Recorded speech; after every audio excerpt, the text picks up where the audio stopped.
Hello বন্ধুরা, তোমাদের সবাইকে স্বাগতম জানাই অনামিকা আর্ট বুক চ্যানেলে। আজ তোমাদের সাথে আছি আমি অনামিকা। তোমরা কেমন আছো? আশা করি তোমরা ভালো আছো। ভগবানের কৃপায় আমিও ভালো আছি। আজকে তোমাদের জন্য 4 নম্বরের একটি গুরুত্বপূর্ণ চিত্র নিয়ে হাজির হয়েছি। তোমরা জানো যে হৃৎপিণ্ড থেকে কোনো প্রশ্ন করলে হৃৎপিণ্ড লম্বচ্ছেদের চিত্র 99%ই আসবে। তো জীববিজ্ঞান দ্বিতীয় পদে চতুর্থ অধ্যায় হৃৎপিণ্ড লম্বচ্ছেদের চিত্র খুব সহজভাবে শেখানো হবে তোমাদেরকে। তাই তোমরা পুরো ভিডিওটা স্কিপ না করে সম্পূর্ণ ভিডিওটা দেখবা। আর কথা না বাড়িয়ে মূল ভিডিওতে আসি। আজকে আমরা হৃৎপিণ্ডটা ছবি আর্ট করবো, মানে চিত্রটা অঙ্কন করবো 5 দিয়ে। কি 5 দিয়ে? ইংলিশে 5, বাংলাতে 5। চলো প্রথমে আমরা এই 5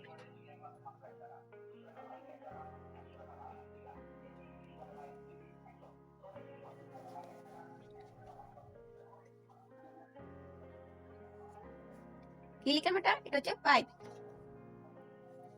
ঠিক আছে, এটা কি হলো 5।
এই হলো 5 দিয়ে হৃৎপিণ্ডের লম্বচ্ছেদের চিত্র আঁকা।